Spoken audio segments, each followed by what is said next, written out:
Biz bir devlet kurmak istemiyoruz. Osmanlı tebaası olarak huzur içinde, barış içinde yaşamak istiyoruz. Paşa.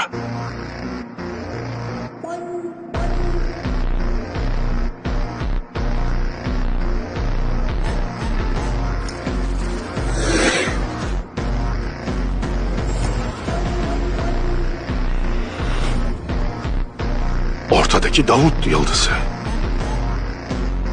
Peki alttaki ve üstteki mavi çizgi? Sadece bir işaret. Hiçbir manası yok.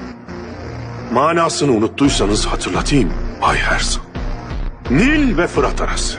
Siz bu bayrağı çizerek Nil ve Fırat arasında bir Siyonist devlet kurmak istediğinizi haykırdınız. İşte ben de haykırıyorum. Ben yaşadığım sürece böyle bir devlet kurulmayacak. Buna mani olacağım.